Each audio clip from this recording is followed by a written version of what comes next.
1991 թվականի հոկտեմբերի 16-ի նախագահի ընտրությունը երկար ժամանակ ընդունված էր համարել անկախ Հայաստանի պատմության մեջ առաջին ու վերջին անվիճելի ընտրությունը։ Հետո մեր ընտրական բառապաշարը հարստացավ նոր բառերով ու եզրույթներով։ Ընտրակաշարք, ընտրակեղծիք, փոխվող քվեատուփ, լցոնում, կարուսել, վստահված անձանց, լրագրողների ծեծ, ահաբեկում։ Ինչպես էինք ընտրում նախկինում և ինչպես ընտրեցինք հունիսի 7-ին, որտեղ է ավարտվում տեխնիկական խնդիրը և սկսվում ընտրության արդյունքը փոխելու փորձը։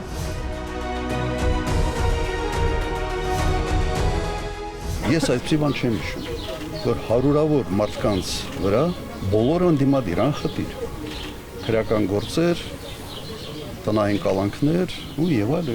սա ուղղակի խայտարակություն։ 1998-ի մարտի 30-ի նախագահի ընտրությունների այս դրվագը պատմական է։ Վարչապետ Ռոբերտ Քոչարյանի մոտ 30 կողմնակից լցվում է տեղամասերից մեկը եւ հանձնաժողովի աչքի առաջ փորձում բացել քվեատուփը Քոչարյանի օգտին քվեարկած հսկայական կապոցով քվեաթերթիկները նրա մեջ լցնելու համար։ Հանձնաժողովի անդամ Էմա Խուդաբաշյանը կարճ եւ ապարդյուն դիմադրություն է ցույց տալիս։ Ես այսպես պարկետի ящики վրա բռնեցին այս մազերիցս մեկը վզից խփեց մյուսը ու ящիկը բացեցին, գցեցին։ Ես գոռում եմ օգնեցեք, միլիցիոներ, միլիցիոնացմա մենք չենք գա։ Հայաստանի հեռավոր գյուղերից մեկում տեղամասային հանձնաժողովի անդամները ընտրողներին քվեարկության կարգը բացատրել են հետևյալ կերպ. ով Քոչարյանի կողմն է, նրա վանդակում պլյուս է դնում, ով դեմ է մինուս։ Առավոտ թերթում սա գոնե առայժմ մատուցվում է որպես ընտրական անեկդոտ։ ՀԿ-ի կողմից ընտրախախտումների միտքը չափազանցացված էր։ Երբեք մեր իշխանության օրոք այսպիսի միջամտություններ ընտրություններին չեն եղել։ Շանսը ո՞րն է իմ շանսը 100-ից 90 խփեմ, 80, 70 թե 60 է դա։ Ինչքան ուզես այնքան խփենք։ Նախագահական ընտրություններում հաղթել է նախագահի տեխնացու գործող նախագահ Սերժ Սարգսյանը 58.64% ձայներով։ Ընտրությունների նախնական պաշտոնական արդյունքների հրապարակումից հետո նախագահ Սերժ Սարգսյանն այսօր զանգահարել է Ռուսաստանի պաշտոնակից Վլադիմիր Պուտինը։ Հեռախոսազրույցում Դաշնության նախագահը շնորհավորել է Սերժ Սարգսյանին համոզիչ հաղթանակի կապակցությամբ։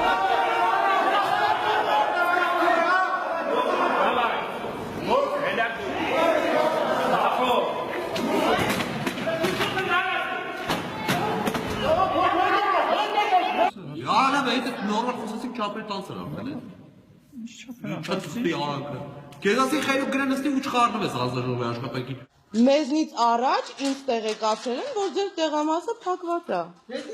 Ու ձեր մոտ ամեն ինչ նորմալ է։ Սխալ են ներկայացրել։ Okay, մի րոպե։ Ես ֆիքսում եմ այս ամեն ինչը։ Նայեք, մի քանի հատ է։ Մի քանի հատ է։ Եկեք, մի քանի հատ է։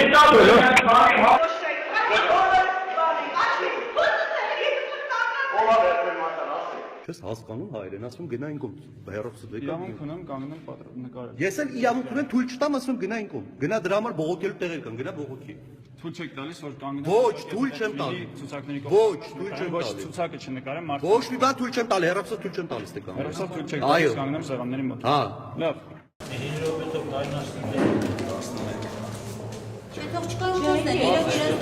Եկեք անձնագիրը տվեք։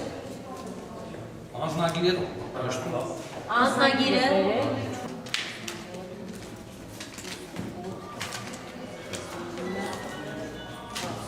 30-ից 40 երիտասարդներ մտել են ընտրատարածք, բոլոր հանձնաժողովի անդամներին, որոնք փորձել են ինչ-որ դիմագրավել, քաշքշել են, դեմ են տվել պատին, անձամբ ԱԺՄ-ի կողմից վստահված անձ Գրիգորյան Գայանեին հարվածել են, ընկել է հատակին և սկսել են մեծ քանակությամբ քվեաթերթիկներ լցնել քվեատուփը։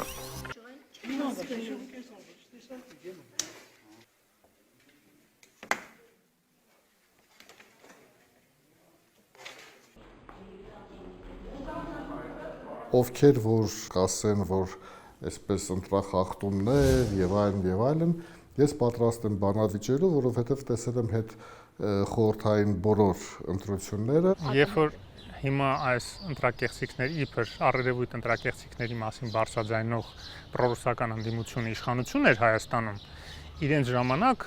ոչ թե այսպիսի ինչ-որ մանր-մունր տեխնիկական խնդիրներ էին լինում, այլ օրինակ բռնում էին քվեատուփերը, գողանում էին, տանում էին, փոխում էին մեջի ամբողջությամբ քվեաթերթիկները, բերում էին հետ, պարզվում էր, որ 100%-անոց իշխանության կողմ ընտրված ձայներ են, ասենք։ Ծեծ ու ջարդ էր տեղի ունենում համատարած, որտեղ որ դիմադրություն կար, որ չկեղծեին լցոնումը թույլ չտային։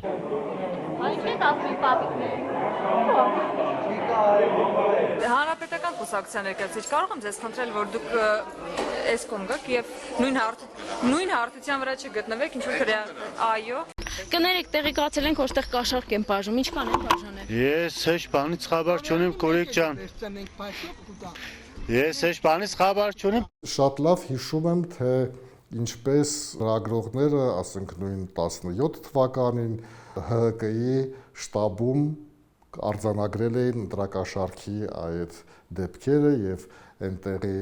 աշխատակիցները կամ ՀՀԿ-ի համակիրները ինչպես էին լրագրողի մազերից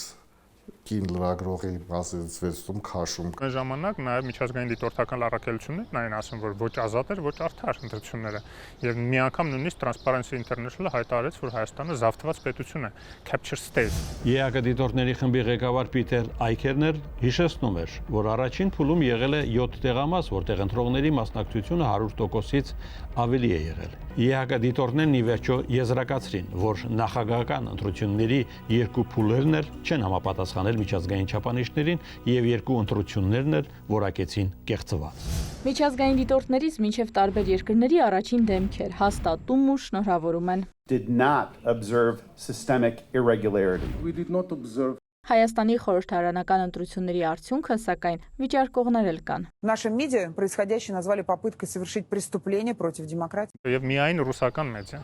թերևս Բելարուսի մեդիան էլ հետ է։ Այնուամենայնիվ, ինչ ընտրախախտումների մասին էին այս անգամ բարձրաձայնում։ Աշոտ Մելիքյանը օրինակ է բերում ուժեղ Հայաստանի հրապարակած այս տեսանյութը, որը ակտիվորեն տարածվում էր նաև ռուսական մեդիաներում։ Ավշարի թիվ 13-ի 29 տեղամասում է ուժեղ Հայաստանից տարածել ու պնդում էին, թե ՔՊ-ի վստահված անձը հարձակվել է իրենց վստահված անձի վրա, բայց այդպես էլ դեռ չեն հրապարակում, թե ինչից է սկսվել վիճաբանությունը։ Սա ընտրակեղծիք չէ, նշում է Մելիքյանը, հատկապես որ 2000-ից ավելի ընտրատեղամասերում այսպիսի 1-2 դեպք հազիվ գտել են։ Ու հատկապես որ չգիտես թե ինչից է սկսվել այդ ընդհարումը եւ ով էր դա հրահրել։ Մյուս խնդրահարույց ընդդիմության ռուսական մեդիաների կենտրոնում հայտնված դրվագը մինչև ժամը 20-ը ընտրատեղամասում եղած, բայց հերթը միայն ժամը 20-ից հետո հասած ու այդ պատճառով ավելի ուշ քվեարկած զինվորներն էին։ Ասում էին ուղղորդել են մարդիկ կային հետները։ Մելիքյանը տարակուսում է, քանի որ զինվորները իրենց առանձին չէին կարող գալ ընտրատեղամաս։ Պարզապես պետք է պարզել, ուղեկցել են պարզապես թե ուղղորդել ինչպես նախկինում։ Ըստ տեսանյութերի զինվորների հետ ոչ մեկ չի մտել քվեախցիկ, ով գիտի ում օգտին են քվեարկել։ Միևնույն ժամանակ Մելիքյանը վստահ չէ, թե որքանով էր ճիշտ այդ դեպքերի պատճառով անվավեր ճանաչել այդ ընտրատեղամասում քվեարկած քաղաքացիների ձայները։ Ընդդիմությունը, ռուսական մեդիան, հայկական ընդդիմադիր հարթակները նույն բառամթերքով խոսում են նաև բռնաճնշումների մասին։ Ընդդիմադիրները այն, ինչ անվանում են բռնաճնշումներ, դա օրինական պայքար էր հանցագործության դեմ, քանի որ ընտրակաշառք բաժանելը հանցագործություն է, դե ընդդիմադիրները ինչպես էին ասում էին իրավապահ մարմինները ձերբակալեցին կրծքով կերակրող մորը, 3 անչափահասների մորը եւ իհարկե չէին ասում, որ այդ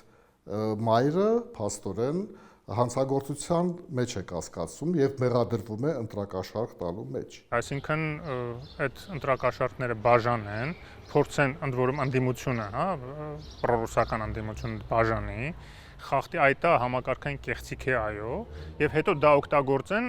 ընտրված իշխանությանը ապակապ լեգիտիմացնելու համար, որը ընտրվել է ոչ թե շնորհիվ այդ կեղծիքների, այլ ի հեճուկս այդ կեղծիքների։ Մի քիչ տարօրինակ է։ Տարօրինակ է նաև ստեղծված իրավիճակը Հայաստանի ընտրական պատմության մեջ միշտ իշխանությունն է եղել ընտրակաշառք բաժանողը։ Հիշողությունն են թարմացնում փորձագետները։ Բաժանողները չեն փոխվել, աղբյուրներն էլ պարզապես հիմա ընդդիմության դիրքերից են։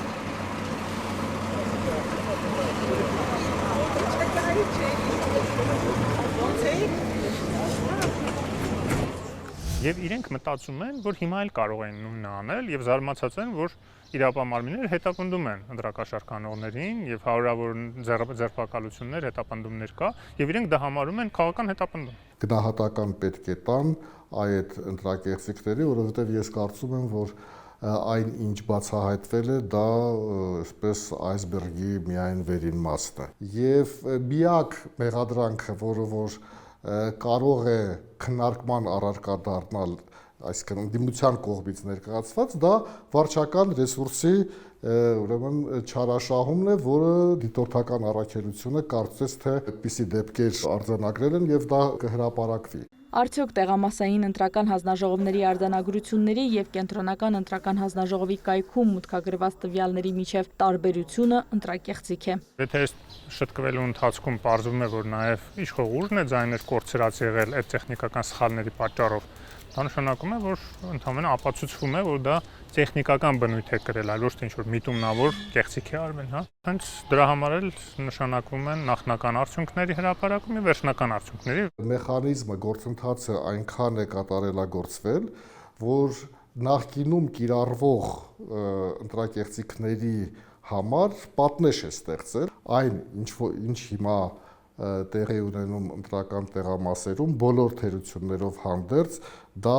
այն ժամանակվա համար երանելի ուղղակի կլիներ եւ հիմիկվա համար էլ ես պնդում եմ, որ ընտրությունների արդյունքները բոլոր ուրեմն ընթացակարգային թերություններով հանդերձ վստահելի են։ Բայց մտահոգիչ, քանի որ պետությունը այն նշաձողին, որ հասել էր եւ թույլ չէր տվել 21 թվականին ընտրակաշառք բաժանեն, այս անգամ բավականաչափ խիստ եւ այսպես կանխարգելիչ միջոցներ չձեռնարկեց, որպեսզի խորհրդարան անցած ուժերը իսկապես գաղափարական պայքարում կարողանային